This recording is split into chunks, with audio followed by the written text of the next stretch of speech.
Hi, welcome to my personal YouTube channel. My name is Patricia Dawn.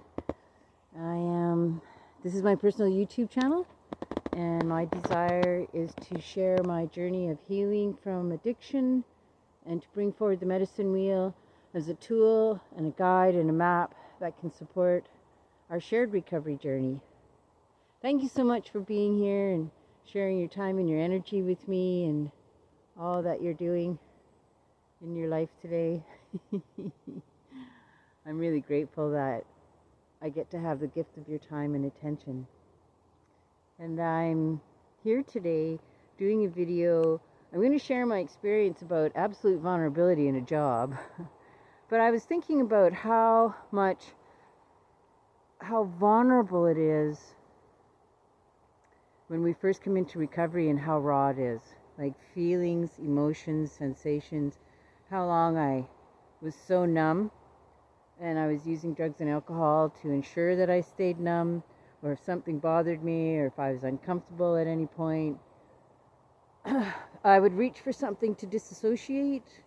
And even now, I've noticed since I've gotten into deeper healing around trauma and unaddressed trauma and woundedness that lives within the shadow aspects of my personality, the unborn parts that never got to see light and come into being, where I'd cut those pieces of myself off because I couldn't handle what it meant, what it did, how it felt, how it lived inside me. Like, I've had moments where I have really good things in my life and I blow them up, or I have an opportunity show itself, or somebody acknowledges me for something, some trait I may have that could do something to help others, and I get this imposter syndrome. Oh man, that comes on strong. And I think a lot of it is because as I have been recovering, I don't know who I am. I know what I've done, and I know how I did it and why I did it, but I don't know who I am. Gabor Mate, in his work, works with a lady called Julie Brown Yao. She has a YouTube channel, and she talks about trauma in childhood, trauma in the wound, and that trauma doesn't have to be a life-shattering event. It doesn't have to be a big colossal crisis. It can be as simple as not being picked up as a baby when you cried, or witnessing violence, harm done to another, especially as a child, losing a pet, because we don't know the levels of what a human being is feeling when they're having those types of experiences. And so what brought me here today was that I've started a new job that I absolutely love and adore. And part of it is being able to serve people in recovery. Like, who knew? Who knew? I didn't. And I kind of wanted to tell them at the interview why they shouldn't hire me. But I have people around me today that listen to me when I'm in that way, and they really hold me in a good way. I have a relationship to my higher power that allows me to lean into that higher power and trust, especially in the unknown and the great mystery. Because life is of both ends, the seen and the unseen world. And so today I was to do an interview with someone that's entered the red road of recovery, and I had to do it online utilizing a technical tool that would give us this moment. And oh my God, like, I gotta tell you, man, I feel sometimes like I'm a donkey in a horse race. I don't know a lot. But here, where I work, it's more about what did you do to stay sober or clean? What is your story of walking the red road of recovery? And so I took a deep breath, went for a walk, prayed to the Creator for help, found literature that gave me an idea, and then I started asking for help. And today I can do that without shame, without fear, without worry. And it was something I would never do before. Like, I had to be on my knees. I remember drug and alcohol counselor, DNA counselor, saying to me, as I continue in my journey of recovery and healing, Because really, that's what recovery is. It's healing the broken pieces. Oh, look, I'm getting distracted by my hair because all of a sudden I care about the way I look. Sorry about that. So she said to me, eventually you will learn how to make a decision long before the crisis has to show up. Right now, at this point, you're reacting to the outcome that's already happened. Whereas that could have been interrupted with discernment, processing, talking to another, surrendering the urgency and anxiety of not knowing, breathing deep into my body, allowing the intuition that lives within me to connect to the unseen world and receive the wisdom that's all around us and lives within us and comes from our bones.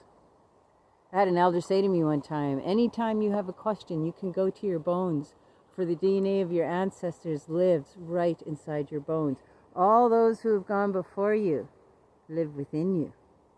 Can you imagine? Like, you've got it. It's always with you. Oh my God. So I go to do this thing today. I asked for help. My teammates showed me how to do it. Still couldn't get rid of the feeling of being an imposter. Still couldn't feel confidence in pulling this off. And right away I just got transparent. Like when the people came on into the meeting, and it was online like Zoom, but it's through a different modality. The one person says, "We can't see your face, Patricia." And there was a second there. I was like, "Yeah, that's a good thing." But no, seriously, I was like, "Just give me a sec." And my teammate ran over and helped me with it. And then I was like, "My apologies for that." And then I just focused on the individual that I'm going to be walking alongside, because that is where my heart and passion lives. And when I see someone new in recovery, and it brings back the memories of how raw it was, how difficult it could be to turn a corner, to believe in myself, to actually acknowledge that I was worthy of recovery. That took a long time. The beauty about the recovery journey I've had, and I see it often in the rooms and online, in the gatherings I go to, in the community that walks the Red Road, is that we are never alone. The solution to addiction is connection, and I hear that often too. And so I went through with this meeting. I acknowledged this individual for their bravery to walk the Red Road, because it's not an easy medicine walk at all. It's a strong medicine walk, and it calls to us from a place we didn't know we had or existed. That courage, that heart power, that's all ours. When I chose to walk through the door to arrive on this road, this Red Road, I could barely breathe. I remember the first meeting I went to. I stand outside the door. And it was a women's meeting. I couldn't do mixed meetings. But it was a women's meeting, and this woman I knew from my drop-in group was walking by, and she goes, "What are you doing?" And I said, "I'm waiting." And she goes, "For what?" I said, "Well, I can't get through the door." She goes, "Oh, wow, sucks to be you." She goes, "I'll be on the other side when you get the courage to turn the doorknob." And in she went, because that I could hear. That is what works for me. This frothy, emotional, huggy, warm, butterfly bubbles talk doesn't work for me. Not as an addict, not as somebody who's been street level, not as somebody who's had to fight for their life. It's like, give me straight goods and do it now. And if you can throw in a couple of swear words, that helps a lot. So anyway, that was the third weekend that I had stood outside that door. And I was so anxious, because I was in this in-between world. I don't want to drink and use, but I don't know what the hell's behind that door. And my drop-in group was great, but it was once a week for an hour. This I need to commit to, right? And I went to the door. I turned that doorknob. It felt like it was made of 10 tons of cement. I opened the door and I was holding my breath, and I got through the door and I could feel my heart pounding in my ears. And I just kept looking at the wall, because there was a chair there. There's no frickin' way you were going to get me at the table or talking about shit. And I got my back against that wall, and I just kept breathing. I couldn't hear anything anyone was saying. I was so raw, so hurt, so angry, so lost. And I did that for a while. I just sat at the back, back against the wall, hanging onto that chair and listening to these happy people. Jeez, they really bothered me too. And then they'd be nice to me, and it would literally sting. I could feel it sting because life had been so raw, so painful for so long. Kindness hurt. And then this old guy one time gave me a hug. I didn't want a hug. I didn't actually hug anyone. But old people, they're pretty special to me. They always have been. I have a grandmother in the spirit world now that wasn't for her, I'd have gave up a long time ago. And so I let him give me a hug, and I could feel a kind of softening happening. And of course, my mind told me a bunch of stories, but today, that was the beginning. That was the beginning of discovering there's so much more than suffering and grinding and hustling. And one day, the woman I'd been watching for a long time, I went to her and asked her to be my sponsor. I almost collapsed. I couldn't bear intimacy, and I'd have anxiety attacks. But she caught me as I stumbled, and she said, "What's happening for you?" And I said, "I don't know." And she said, "Well, we'll figure it out together because you're not alone anymore." And that's what it's like on the Red Road. I'm telling you, people, we belong to each other. We belong to this good way of life. And so today when I did that work, everything was there. Insecurity, story ripping in the back of my head, the old, oh God, the old stuff. Surfaced, boom, telling me all these crappy things. I wanted to run. Actually left the site to go get lunch because I just didn't want to do this. I was so afraid of how bad I was going to be at it. And I don't want to lose this job. I value where I am today. I value what's in front of me. I want what I have. I want what I've been called to be. I had to surrender. I had to breathe. I went back and I was early. And I started to practice. And I started to ask those questions.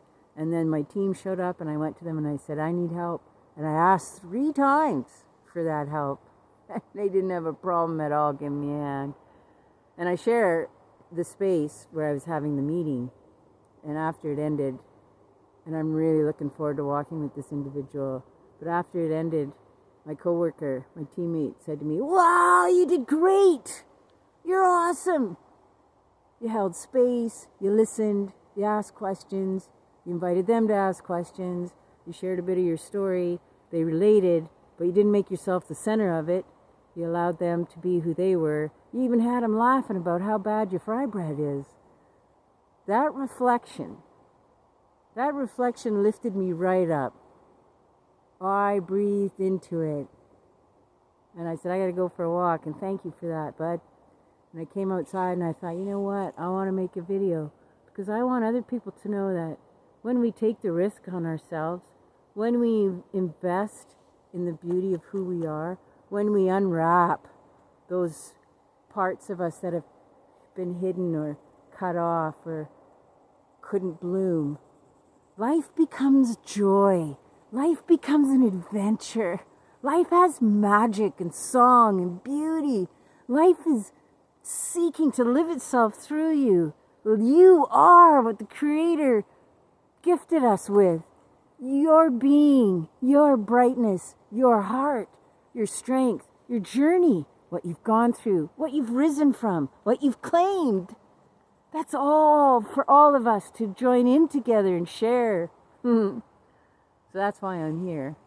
And I just really thank you. I really thank you for joining me in this moment, for weaving it together, for witnessing what I'm sharing with you, for allowing me to join you in your day and to share with you this time, this experience, what I've learned, what you're learning with me.